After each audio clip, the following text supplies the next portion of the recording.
Hi everyone, some gamer dude here. So a couple of weeks back, I put up a video meant to take up a bit of space while I was preparing something else, and I ended up pulling that video down. The video was very poorly put together due to me being pulled in so many directions and being under a lot of pressure.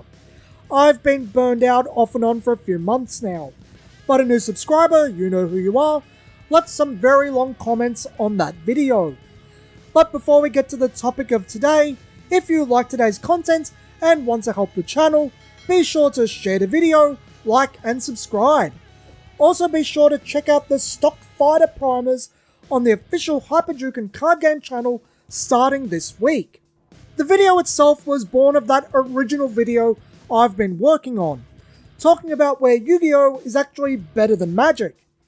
I know that statement alone is going to get some raised eyebrows, but wait to hear what I have to say before getting hot under the collar about the very idea of it. I've since found another YouTuber noticing the exact things I bring up in that video, so I know I'm not alone. The topic of the video I pulled was archetypes in the Yu-Gi-Oh! Sense of the word, something also found in games birthed of Yu-Gi-Oh! Such as Cardfight Vanguard. Groups of themed cards with a naming convention that only work with fellow cards of the same theme.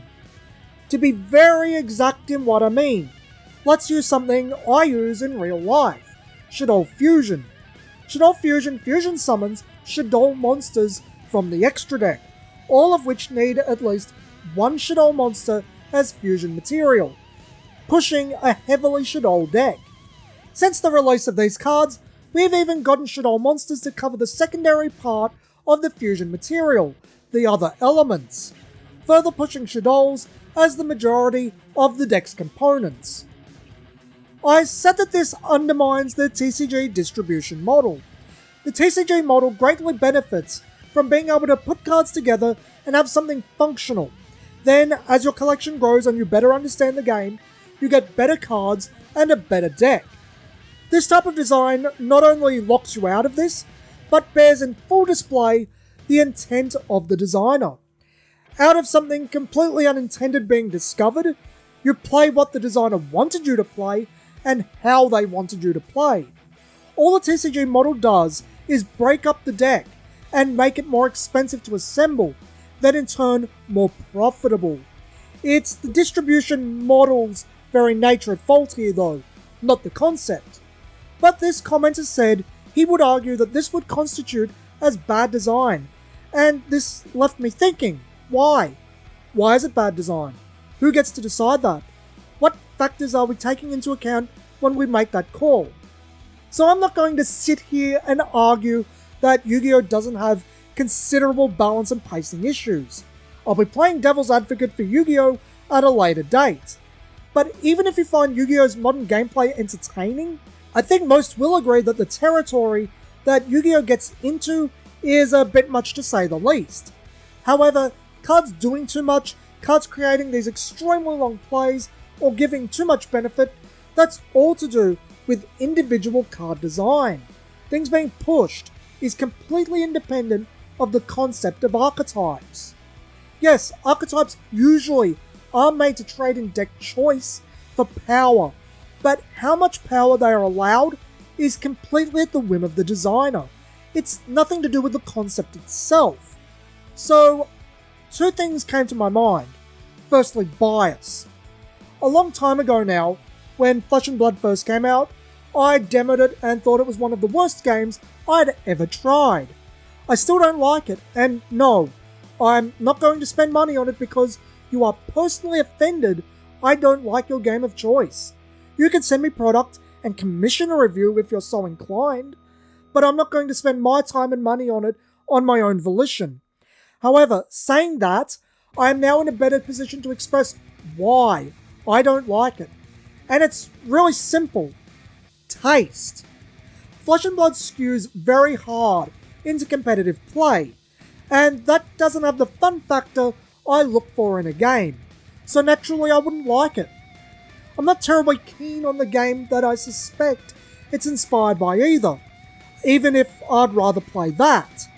If I were to look at Flesh and Blood again, I'd look at it with the mentality of it being a competitive game, removing my biases and judge it for what it's trying to achieve, rather than judging it by my own tastes. In many ways, WeCross, a game I really wanted to like, despite not exactly suiting my tastes, really did help me better my reviews. You can see this evolution actually start back with Gate Ruler, but WeCross forced its completion. Theming and archetypes are something that some players really enjoy. They like playing with their cards, as much as or more than playing the game itself. Not everyone is going to enjoy games for the same reason, even the same game. I think this always has to be taken into account. A game or concept isn't bad just because you dislike it. It can simply just not be for you, and that's fine. It doesn't suit your tastes, but it can be perfectly in line with other people's tastes and ultimately perfectly fine. This gets into the second thought, the line between concept and execution.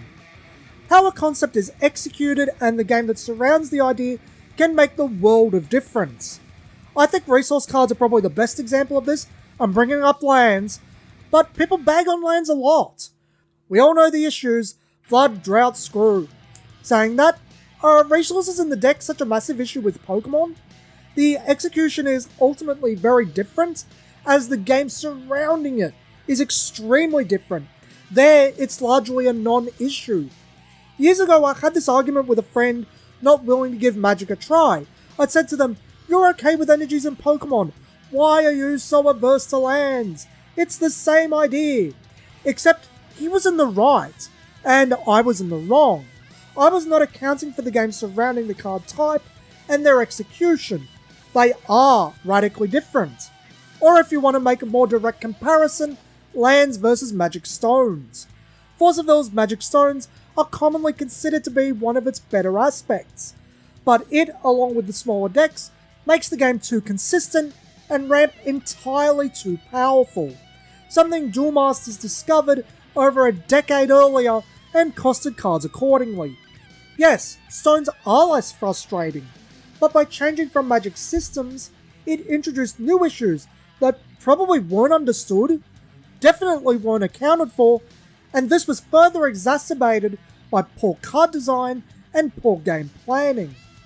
Or, if we want to get me close to home, I know all the issues with life decks, believe me. I understand exactly what can go wrong, where and why. People familiar with those systems can gain a lot of animosity towards them because of prior games, typically licensed games, as they are usually poorly thought out and are at the mercy of the licenser's demands. Without any of that baggage though, I was able to craft something that not only takes their more exciting aspects while also preventing issues. I fully understand where I can and can't push. I spend a lot of time in playtesting monitoring how cards make people feel and account for that. Experience is something I prioritize as a designer, and as a result of that, the execution of life decks differs greatly. These were just a couple of thoughts I had in regards to the comment.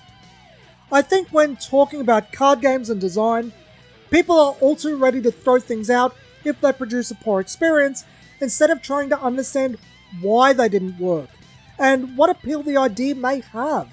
Instead of spending the time to try to get the idea to work, they dismiss the concept as inherently bad and form a bias against it. I don't think that's right. Till next time friends, this has been Some Gamer Dude, and thanks for watching.